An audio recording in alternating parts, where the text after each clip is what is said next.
হাসনাত আব্দুল্লাহ, যে নামটি শুনলেই চোখের সামনে ভেসে ওঠে এক সাহসী, অকুতোভয়, বজ্রকণ্ঠী যুবকের দৃপ্ত প্রতিচ্ছবি। জি হ্যাঁ, আমি বলছি সেই হাসনাত আব্দুল্লাহর কথা, যিনি 2024 সালের ঐতিহাসিক আন্দোলনে সামনের সারি থেকে নেতৃত্ব দিয়ে লাখো তরুণের মনে সাহস জুগিয়েছিলেন। 1998 সালে কুমিল্লার দেবিদ্বার থানায় তিনি জন্মগ্রহণ করেন। 2014 সালে কুমিল্লার দেবিদ্বার থানার রিয়াজউদ্দিন মডেল পাইলট স্কুল থেকে এসএসসি পাশ করেন এবং পরবর্তীতে কুমিল্লার পারুয়ারা আব্দুল মতিন খসরু কলেজ থেকে 2017 সালে বিজ্ঞান বিভাগে এইচএসসি সম্পন্ন করেন। এরপর তিনি ঢাকা বিশ্ববিদ্যালয়ে ইংরেজি বিভাগে ভর্তি হন এবং সফলভাবে স্নাতক শেষ করার পর একই বিশ্ববিদ্যালয়ে স্নাতকোত্তর ডিগ্রি অর্জন করেন। শিক্ষা জীবনে তিনি ছিলেন অত্যন্ত মেধাবী ও সৃজনশীল। পাশাপাশি বিশ্ববিদ্যালয় অধ্যয়নকালে অরাজনৈতিক বিভিন্ন সংগঠনের সাথেও সক্রিয়ভাবে যুক্ত ছিলেন। তিনি স্কুল অফ এক্সিলেন্স নামে একটি বিশ্ববিদ্যালয় কোচিং সেন্টারের সাথেও সম্পৃক্ত ছিলেন এবং সম্ভবত এখনো আছেন। তবে জাতীয় পর্যায়ে তিনি আলোচনায় আসেন 2024 সালে, যখন বৈষম্য বিরোধী ছাত্র আন্দোলন শুরু হয়। সেই সময় নাহিদ ইসলাম ও আসিফ মাহমুদকে গুম করার পর আন্দোলনের সামনের সারিতে দেখা যায় হাসনাত আব্দুল্লাহ ও সার্জিস আলমকে।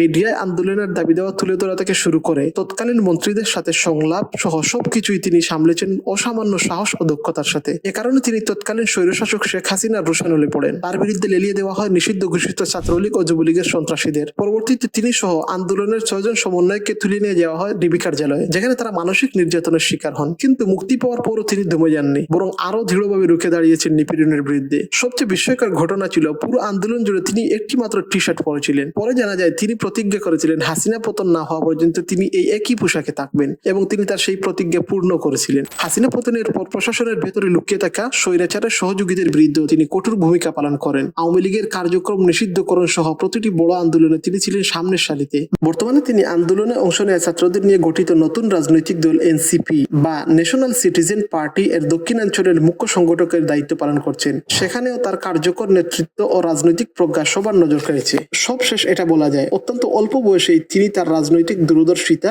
সাবলীল ভাষায় বক্তব্য উপস্থাপনের দক্ষতা ও অবিচল সাহস ভবিষ্যতে তাকে জাতীয় নেতৃত্বের শীর্ষে পৌঁছে দিতে পারে। ভিডিওটি ভালো লাগলে লাইক ও কমেন্টের মাধ্যমে ইতিহাদ টিভির পাশে থাকুন।